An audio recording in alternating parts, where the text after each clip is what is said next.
So for our interaction design, we have created an interface targeted towards reducing cyberbullying online and in the social media space. We will achieve this through the identification of users who cyberbully and utilize aspects of our design specifically made so when it is modified it increases the cognitive load needed to use the interface, which helps discover use of the app and therefore will reduce the occurrence of cyberbullying. We have also created this interface so that it can be flexible enough to naturally slot into the most popular social media sites currently, such as Instagram and Facebook. So this is the main newsfeed that most people will be viewing, and as you can see, posts are split up into different sections, all belonging to each other. Now, tapping on a post, you can see that the comment section with other users' comments, and we have decided to incorporate a voting system in the comment section akin to Reddit with upvotes and downvotes. So as you can see, you can post a comment by tapping on the bottom, and you can see we can post a positive comment. You can see, so it says "You look so good" here, or you can post a negative comment. So, something that follows, what a cyberbully would say. Now, the interface AI will track what you comment and your behavior and will distort the interface according to the severity and the frequency of what you're commenting. So you see here, it's just, you should, I'll cut that anyways.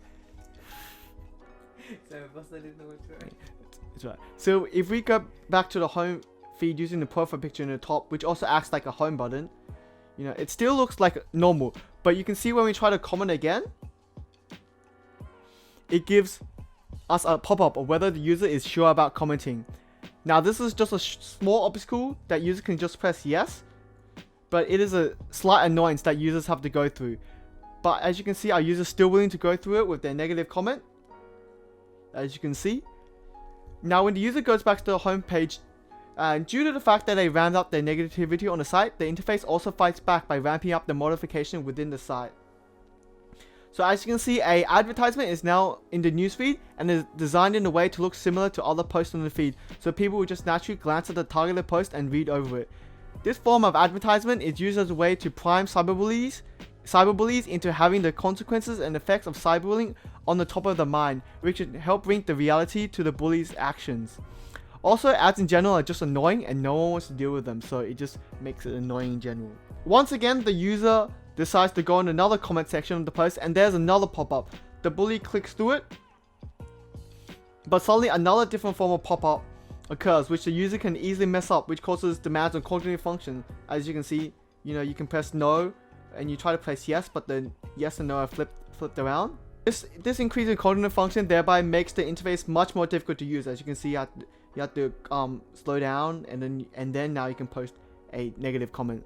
Now, if the user still goes and comments negatively, the interface when they go back to the newsfeed will just straight up prevent users. We just straight up prevent users from additional posts. This completely removes interactions with the application in order to frustrate the user and make the bully use it less. And there are also systems in place. There are also systems in place where users in the site can help identify cyberbullying in order to reduce the exposure to the negativity and the attention the bully wants. They can flag inappropriate posts, which will bring up a function to report the post, and this also works for comments as well. And in general, they just provide a reason. Now this submission will go into a bank where other users can help identify whether it is cyberbullying or not, i.e. if it's just banter. And as you can see, sometimes these cases will show up on people's newsfeed, and so they can just click on it easily to get to the identifying whether it is cyberbullying or it's not. Users can also manually click on the reports button on the top so they can look at pending reports that require decision input. Now the user decides whether or not it is or it isn't cyberbullying. But it is or it isn't cyberbullying, and when it's confirmed, they get a notification and a reward that provides them with a premium browsing experience in order to give them incentives to help identify cyberbullies.